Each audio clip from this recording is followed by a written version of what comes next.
පොසොන් පොහොය නිමිති කරගෙන ලියාපිටිය මධ්‍ය විද්‍යාලයේ ARC සංගමේ දරුවෝ ඩිජිටල් තොරණක් ප්‍රදර්ශනය කරන්න සූදානම් කරගෙන තියෙනවා. 2023 වර්ෂයේදී තමයි මේ ආකාරයටම ප්‍රථම වරට තිලමුට්ටි ජාතකයේ පදනම් කරගෙන ඩිජිටල් තොරණක් ප්‍රදර්ශනය කරලා තියෙන්නේ. එතකොට 2025 වර්ෂයේදී වේලුක ජාතකයේ පදනම් කරගෙන තමයි මේ ඩිජිටල් තොරණ නිර්මාණය කරලා පාසලේ නිල YouTube නාලිකාව ඔස්සේ ප්‍රදර්ශනය කරන්න බලාපොරොත්තු වෙන්නේ. මේ වේලුක ජාතකය කියලා කියන්නේ අකීකරුකම නිසා Tamanට අත්විඳින්න වෙන්න අවාසනාවන්ත ඉරණම පිළිබඳව කියවෙන ජාතක කතාව. පාසල් දරුවෝ විදිහට ඇත්තටම පාසල තුලදී ගුරුවරුන්ට පාසලෙන් පිටතදී නිවසේදී අනෙකුත් සෑම අවස්ථාවකදීම දෙමාපියන්ට සහ වැඩිහිටියන්ට මේ දරුවෝ කීකරු වෙන එක ඉතාම අවශ්‍ය දෙයක්. ඒක හොඳ යහපත් දරුවෙකුගේ ලක්ෂණය. මේ වේලුක ජාතක කතාව මේ පාසල් දරුවෝ විශේෂයෙන්ම ඒගොල්ලන්ගේ අදහසක් අනුව සිතුවිල්ලක් අනුව තමයි මේක ඒගොල්ලෝ තෝරගෙන තියෙන්නේ.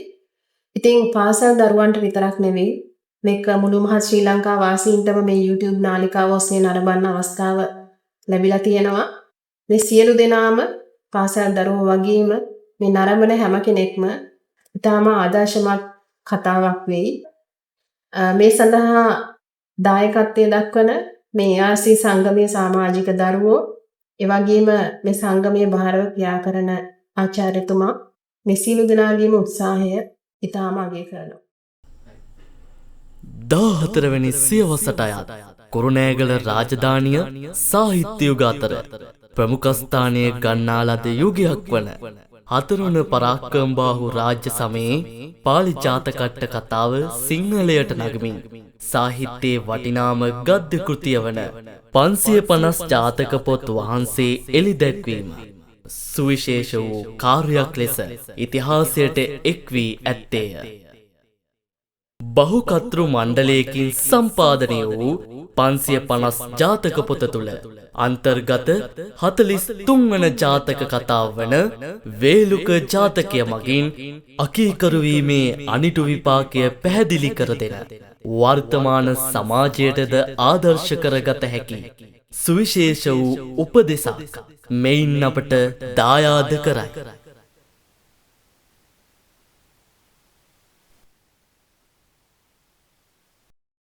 තවද එක් සමයෙක්හි සර්වඥයන් වහන්සේ ජේතවනාරාමයෙහි වාසය කරන සේක්.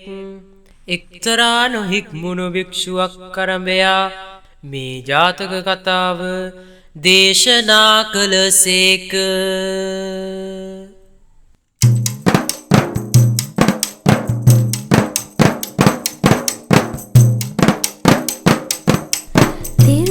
සීකරනෙමි විකුරුන් පානමතිමි තොරණේ විස්තර කියන්න විරිඳු සුරල් බලනෙමි. මාගේ සම්බුදු පියා භික්ෂු නමක් අරඹයා වේලුක ජාතකය දෙසයි සුමකට හරවනුනියා. ඒ දිනවල භාග්‍යවතුන් වහන්සේ වැඩ සිටියේ සැවැත් නුවර ජේතවනයේ. ජේතවනයේම එක්තරා අකීකරු භික්ෂුවක් සිටියා. ඔහුට හිතන දේමයි ඔහු කරන්නේ. කිසිම වැඩිහිටි භික්ෂුවකගේ යහපත් අවවාදයකට සවන් දෙන්නේ නෑ. භික්ෂුන් වහන්සේලා මේ භික්ෂුව භාග්‍යවතුන් වහන්සේ ළඟට කැඳවාගෙන ගිහින් මොහුගේ අකීකරුකම ගැන සැලකලා. එවිට භාග්‍යවතුන් වහන්සේ ඒ භික්ෂුවගෙන් ඒ ගැන විමසා වදාලා.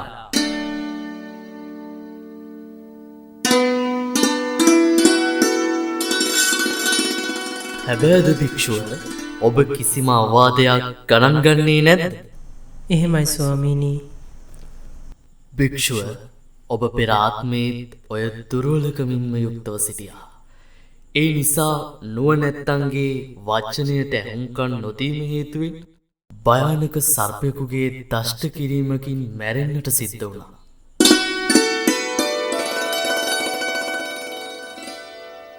එවිට භික්‍ෂූන් වහන්සේලා මේ භික්‍ෂුවගේ අතීත ජීවිතය ගැන කතාව කියා දෙන්ට කියලා භාග්‍යවතුන් වහන්සේගෙන් ඉල්ලා සිටියා.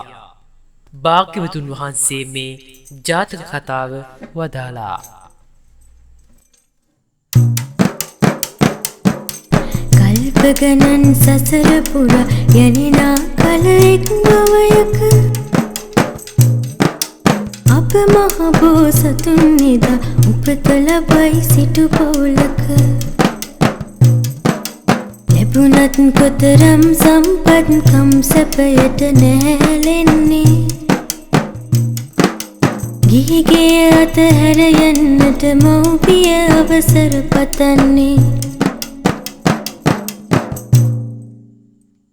යට ගිය දවස බරණැස් නුවර බ්‍රහ්මදත්ත නම් රජ කෙනෙකු රාජ්‍ය කරන සමයෙහි අප මහා බෝසතාණන් වහන්සේ ඉතා ධනවත් සිටු කුලයක ඉපදිලා හිටියා. මේ රූපයෙන් පෙනෙන්නේ ඒ කුමාරයා අධික සැප සම්පත් යටතේ සිටු මැදුර තුල ජීවත් වෙන හැටි. වැඩි වයසට පැමිණි පසු පස්කම් සැපයේ ආදීනව සහ ගිහිගේ හැර යාමේ ආනිසංස දැකලා සිටු මැදුර අතෑරලා හිමාල වනයට වැදී පැවිදි දිවියට පත්ව වාසය කරනවා. පෙර සසරේ පුරුදු ලෙසට මහනකමයි උරුම වෙන්නේ වන අරණක පිරිසක් මැද නිති සිල් ගුණ දම් පුරන්නේ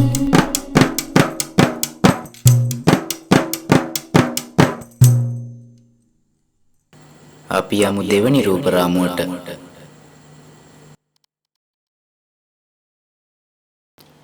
මේ රූපයෙන් පෙනෙන්නේ පැවිදි වුණ බෝසත් කුමාරයා හිමාල වනයේ වාසය කරන ආකාරයයි. මේ තාපසතුමා තාපසයන් 500 දෙනෙකුට නායකත්වයේ දෙමින් සීල් ගුණ දහම් පිරීමට අවවාද අනුශාසනා දෙමින් පංචාභිඥ අෂ්ට සමාපatti උපදවාගෙන ඊතා උතුම් ජීවිතයක් ගත කරනවා.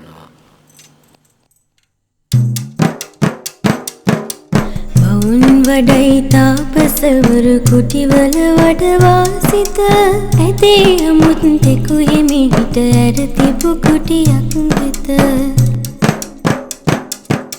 සර්පයෙකුය විසකරු පෙනුමක් ඇත බියකරු සර්පයෙකුය විසකරු පෙනුමක් ඇත බියකරු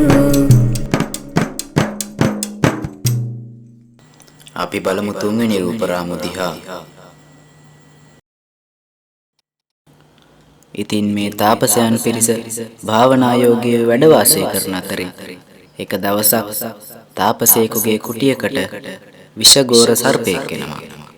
එනමුදු එහි සිටි දවස දුටුව කලට සර්පයා ලය තුල සෙනෙහසක් නැගි බලා හිඳී නෙත් නයා මේ නම් දළුවෙකි මගේ ඇති දැඩි කෙරුවොත් නගේ මේ නම් දළුවෙකි මගේ ඇති දැඩි කෙරුවොත් නගේ මේ සර්පයා දැකපු තාපසයා මෙහෙම හිතනවා.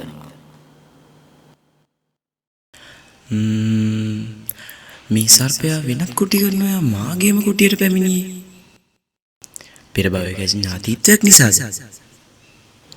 එහෙම හිතපු තාපසයා සර්පයාට කතා කරනවා මෙහෙම.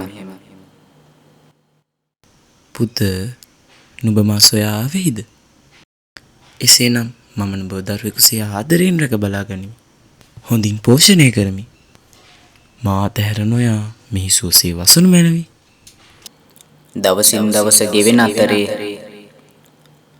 මේ තාපසයා සර්පයෙක් පෝෂණය කරනවා කියලා ආරංචිය හරි ඉක්මනින් අනිත් තවුසන් අතර පැතිරුණා. මේ ආරංචිය නායක තාපසතුමා දැනගත්තා. ඒ හින්දා මේ නායක තවුසා අර සර්පයා වැති කළ තාපසයාව ගෙන්නලා අහනවා මෙහෙම. "තුප විසගෝර සර්පයෙකු ආරක්ෂා කරන්නේ සැබෑදයි?" එතකොට තාපසයා මෙහෙම උත්තර දෙනවා. නායකතුමනි, මේ සර්පයා දුටු විට මට බොහෝ ලෙන්ගතුකමක් දැනුණා. ඒ නිසයි මා ඔහු පෝෂණය කරන්නේ. මේ කතාව අහපු බෝසත් තාපසතුමා අර තාපසයාට උපදෙස් දෙනවා මෙහෙම. "තාපසතුමනි, නමුත් මේ විෂගෝර සර්පයෙක්. ඒ නිසා නුවරට හුරුවන්නේ මේ සර්පයා ආරක්ෂිත වනයට මුදා හැරීමයි. නැතහොත් ඔබට අනතුරක් සිදුවිය හැකි. අනේ තමන්ගේ පුතෙක් වගේ පෝෂණය කරන මේ සර්පයව යවන්න තාපසයා කැමති වෙන්නේ නෑ. ඒ හින්දා නායක තාපසතුමාගේ උපදෙස් ගණන් ගන්නේ නැතුව මේ තාපසයා දිගින් දිගටම මේ සර්පයාට කැම බීම දීලා ඇති දැඩි කරනවා. මේ හේතුව හින්දාම කාලයක් යනකොට මේ සර්පයාටයි තවුසාටයි දෙන්නටම නමක් පඩ බැඳෙනවා. තමන්ගේ පුතෙකුට වගේ සර්පයාට සලකන නිසා තවුසාට වේලුක පියා කියලත් උණපුරුකේ දාලා පෝෂණය කරන නිසා සර්පයාට වේලුක කියලත් නම හැදෙනවා. නොවසා සමිදුගේ අවදන් අකී කරුව වැඩ කරන්නේ උණපටයක තමාගෙනයි සර්ප පුතනුවන් රකින්න වේලුක වේ සර්පයා තවුසා වේලුක පියා වේලුක වේ සර්පයා තවුසා වේලුක පියා.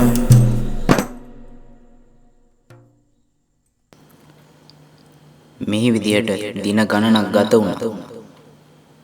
සර්පයා හොඳට කාලා බීලා ජීවත් වෙනවා. දවසක් මේ තාපසව හැමෝම පළවැල නෙලන්න කියලා කැලේට ගිහින් ටික දවසක් ගත කරනවා. වේලුක පියාත් වේලුක උණුපුරුකේ දාලා වහලා තාපසයන් පිරිස එක්ක කැලේට යනවා.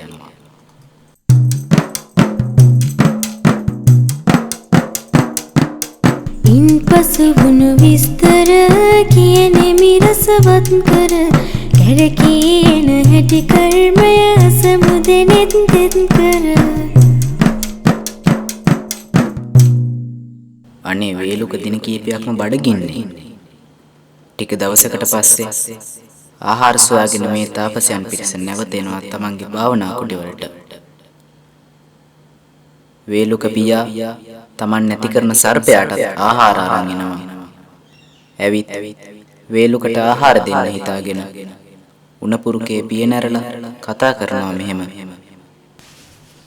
පුත නුඹට බොහෝ කුසගිනි ඇති. පිපාසයද ඇති. එළියට පැමිණ මෙම ආහාර අනුභව කරනු මැනවි.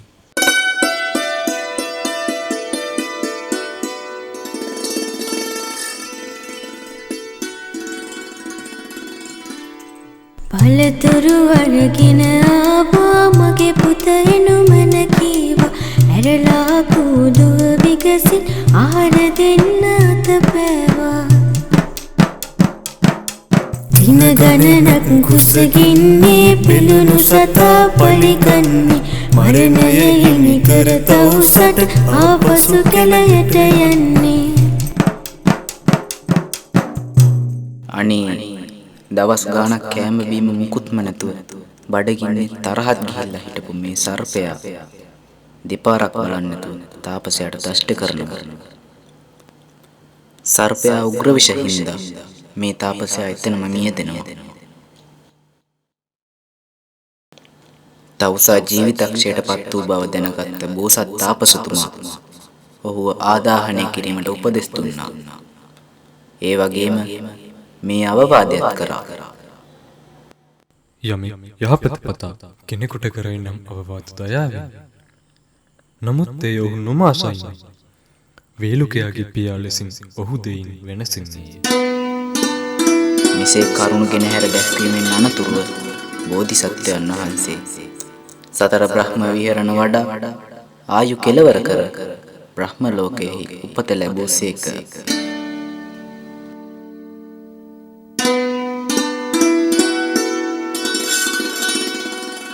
එදා වේලුක තාපසයා මේ අකීකරු භික්ෂුව බවත් 500ක් වූ තවුසන් පිරිස මෙම බුදු පිරිස බවත් නායක තවුසා වූයේ තමන් වහන්සේ යයිද වදාරා මෙම වේලුක ජාතක දේශනාව නිමා කළ සේක.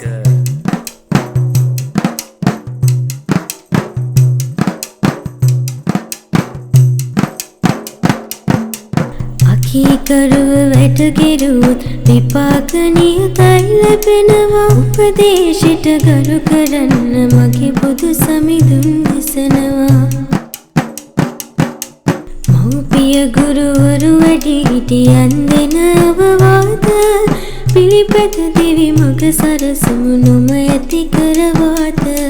දිනවදන් පිළිගමු අපි හොඳ දරුවන් වෙමු දිනවදන් පිළිගමු අපි හොඳ දරුවන් වෙමු දිනවදන් පිළිගමු අපි හොඳ දරුවන් වෙමු දිනවදන් පිළිගමු අපි හොඳ දරුවන් වෙමු. ඔබ සැමට සුබ පොසොන් මංගල්‍යයක් වේවා.